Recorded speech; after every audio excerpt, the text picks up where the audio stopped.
There is only one way to start a Star Wars video. Let's just make sure we don't get one of those fun copyright strikes.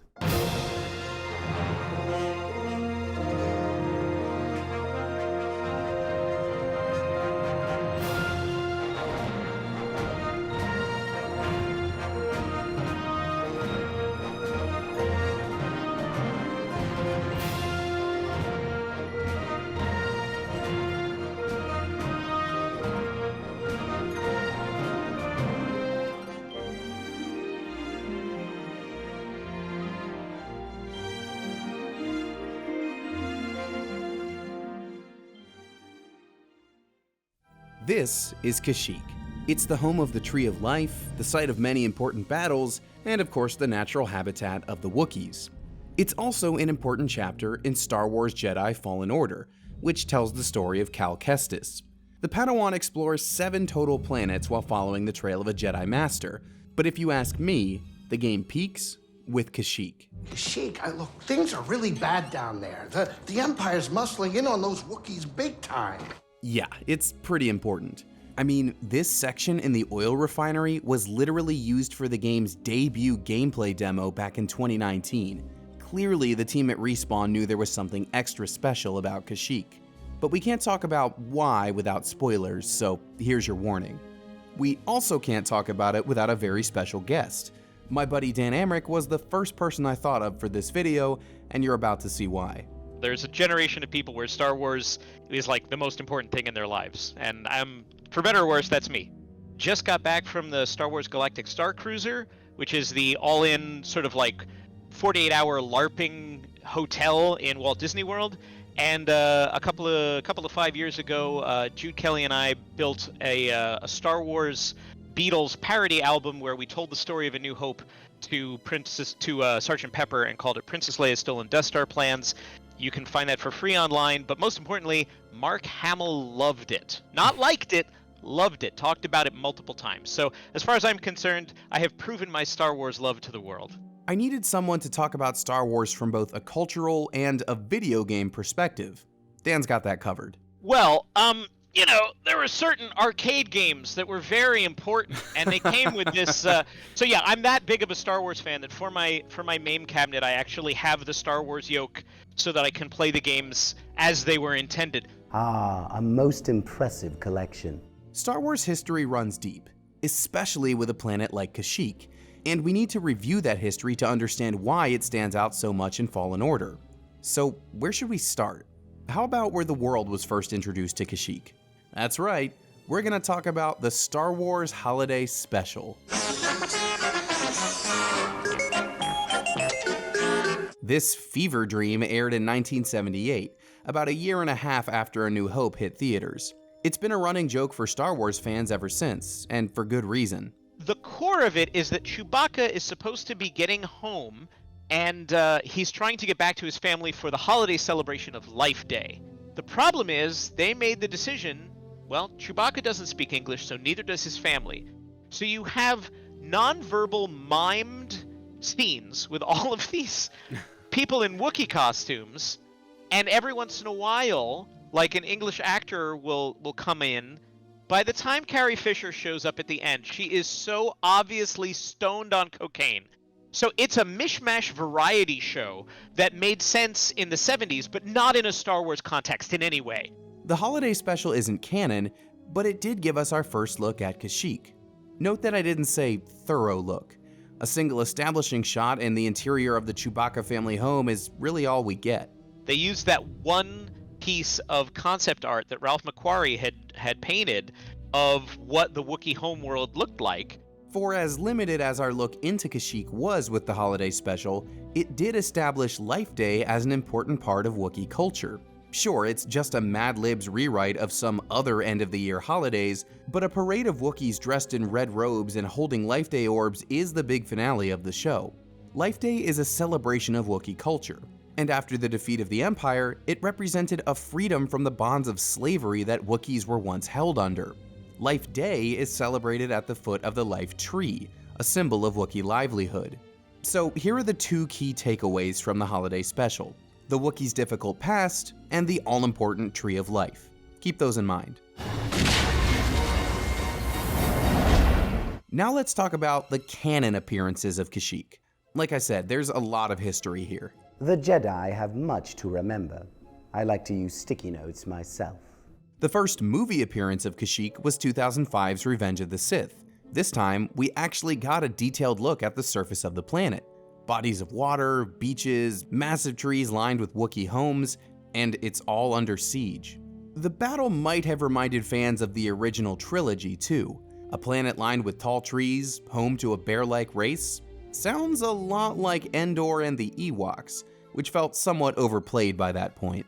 Honestly, I think it's because they know they can't go back to Endor. I think it's because it gives them the biome that they like of like big thick jungles and trees and all that stuff, and it's familiar, and yet it's a big planet, so they can keep going back there to that biome specifically and get really dramatic look of, you know, big trees falling over, you know, ships flying through branches and cutting down low. And I think it's because it gives them dramatic battle scenes. In fact, our own arrival on Kashyyyk starts with such a battle scene. But we're not quite done with our history lesson yet. Okay, fine, you can have some more Fallen Order first. The Battle of Kashyyyk that we witnessed in Revenge of the Sith is explicitly referenced in the game, as you can find the aftermath of a skirmish involving some B-1 battle droids. This same databank entry calls out the Clone Wars, which we also have to talk about here. In fact, it has its own wonderful Wookiee. One of my favorites was Gungi, and this is the first time we've seen since Lumpy a young Wookiee, let alone a Force-sensitive Wookiee. And Gungi's lightsaber is by far one of the coolest lightsabers. It's very like carved wood. It looks very natural. It looks like the lightsaber of somebody who grew up around trees, you know? I always think of it as like painting through a keyhole, right? Like you can see a little bit through the keyhole. And like slowly they widen the keyhole. So you can like, oh, let's go over there. And now you can see a little bit adjacent. So yeah, I'm happy that they're taking these sort of side paths and filling in the little fun things that you don't normally see. When it comes to the canon, we've been slowly fed details about Kashyyyk for roughly 20 years. As Dan said, these little peeks into the planet were nice for fans, but many longed for something more substantial. The Star Wars Battlefront games did a great job at presenting the Battle of Kashyyyk as it happened, but Fallen Order gives us a chance at redemption after the fall of the planet.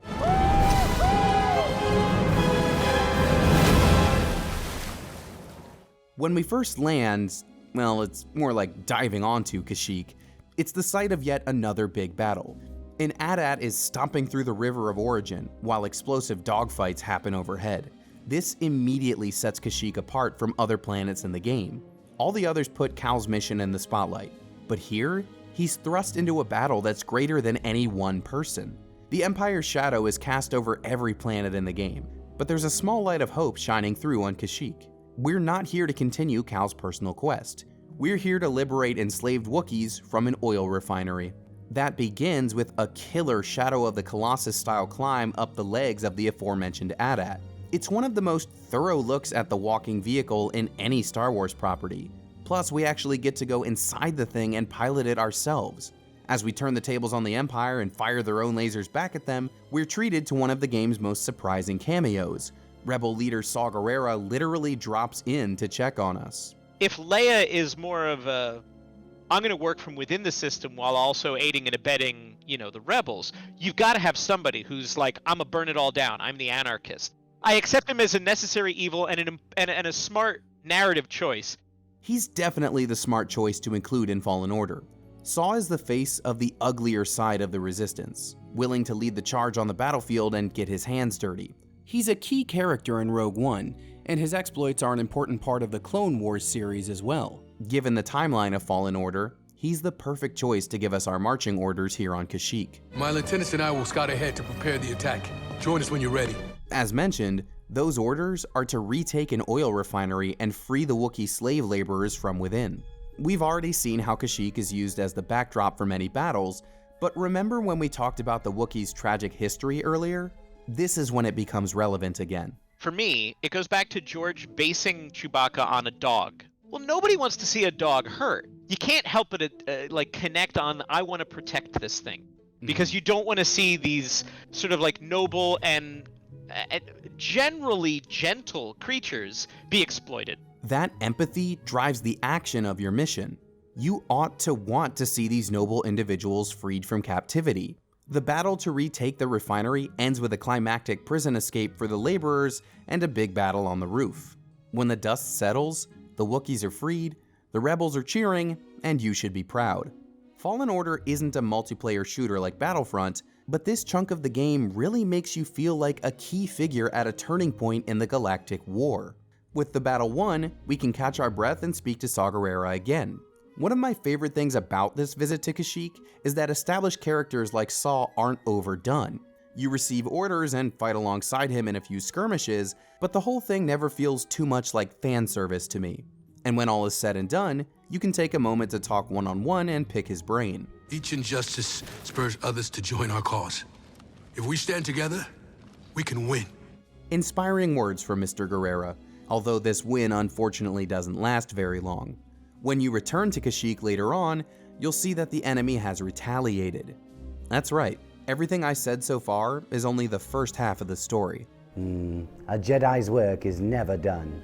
Last time we were here for the action, but now we're seeing the aftermath. We've learned how the themes from the holiday special and canon appearances carried over into Fallen Order. Kashyyyk as a site for battles, the Wookiees' mistreatment at the hands of the Empire, these things are echoed during our second visit to the planet. But this time, we add the Tree of Life into the mix. During our time away from the planet, the Empire retook the region, wiping out Wookiees left and right and invading the people's most sacred space. They're occupying the Tree of Life itself. I was very impressed that they went there, that they went to something so culturally important to Kashyyyk, that it's like, oh no, it's not just any tree, it's the tree. You know, it's the same way that, like, if you get to go on the Death Star, or you get to go on the Devastator, or you go, you know, any named ship. Hey, Tree of Life is super, but if you leave Kashyyyk knowing nothing else, know that there's one really important tree. Look, we know the Empire is evil. They're analogs for real-world fascists, they enslave other people, and they exert total control over the planets they've conquered. Part of that includes the destruction of sacred sites belonging to those other cultures. What can make you hate the Empire even more? Not only were we, like, okay with the slave trade, but also we're just, you know, oh, the tree, it'll grow back. Nuke it. Retaking the Tree of Life is the focus of this second visit, and that involves an experience that can only be had in a video game. Any storytelling medium can show a character climbing the Tree of Life. It's as simple as having it on the page or on screen. But only in Fallen Order can you climb the tree yourself. As you guide Cal up the sprawling roots and branches, you're actually undergoing a timeless rite of passage for the Wookiees. To complete the trial, you'll acquire some new abilities. Learning to dive underwater helps you get through the deep roots of the tree, and unlocking your double jump helps you cross larger gaps as you get higher and higher off the ground. As you climb toward the crown, the platforming gets more difficult, and the action gets more intense. This reaches its boiling point with the arrival of the Ninth Sister. Lasers rain down from above as she fires at Cal from her ship. After Tarzan sliding your way to safety, you'll reach the highest point of the tree. As you can probably guess, the climax of this climb is also where you face the Ninth Sister head-on. This boss battle has been in the works since the game's opening scenes. The Ninth and Second Sisters arrived on Braga in pursuit of a fugitive Force user. That's Cal, of course. From that intense opening, it's clear you're going to have to face them at some point. And it's not going to be an easy fight, because they are Sith Inquisitors. There's got to be somebody who does the dirty work between a Lord of the Sith and, like, the Imperial officers and stuff, or, like, you know, who are the foot soldiers in the Sith. So I love the Inquisitors because they answer that question. They also had super cool lightsabers, like, okay, they like the double-bladed Darth Maul thing. Get this, it's round and it spins. We clashed with the Second Sister a few different times, but this battle atop the Tree of Life is the only time we get to duel with the Ninth Sister. It's a difficult fight, one that demands you make use of your recently acquired double lightsaber. Oh yeah, you also unlock that during the climb. Seriously, how great is this second trip to Kashyyyk? Gaining a bunch of new abilities, climbing an iconic location, liberating the Wookiees a second time? What more could you ask for? And a Jedi never asks for more, not even free soda refills. Kashyyyk isn't the final planet in Fallen Order, But I do think it's where the game peaks. And I'm not just saying that because the planet has a literal peak to climb. From the trenches of battle to the heights of the Tree of Life, this is the most that the game feels like Star Wars to me. That's rooted in the planet's rich history in the overall franchise. The holiday special might be something of a joke these days, but it did establish some early information about the Wookiees' home planet. This was further explored in canon events from Revenge of the Sith and Clone Wars, each of which gave us closer looks at the planet's surface and more insight into what life for the Wookiees is all about. Thanks to Fallen Order, we even got to fight with them side by side. Our first mission is a daring rescue that sees enslaved Wookiees freed from an oil refinery, complete with a solid cameo from Saw Gerrera. When we return, we get to explore the Wookiees' most prominent landmark as we scale the Tree of Life, fight off the Empire's retaliation, and finally come face to face with the Ninth Sister. When you reflect back on Star Wars history and take both trips into account, Kashyyyk stands mighty tall. I'd even say as tall as the Tree of Life itself. If this sentiment motivates you to give Fallen Order a try, that's awesome. But what about the rest of Star Wars? I'll let Dan answer that. Eternal optimism of Star Wars is why I'm still a Star Wars fan as an adult. Don't let anybody's Star Wars fandom or interpretation of it ruin yours. It's a silly concept. Go with it, have fun with whatever makes sense to you in Star Wars. You don't have to like it all, but open your heart. You might find that it's more entertaining than you think. Dan shares the optimism that Star Wars conveys. The same thing I've been trying to show with this channel since the beginning. So let's end on that positive note. This video started with a classic Star Wars crawl, and there's really only one thing we can say to close it out. And may the Force be with you. Hey, thank you so much for watching this video. If you like what Framework is doing, definitely hit that subscribe button in the middle. It would help me out an awful lot if you do. And if you want to see what we've already cooked up, you can hit that link on the far left. Thanks for watching, and I'll see you next time.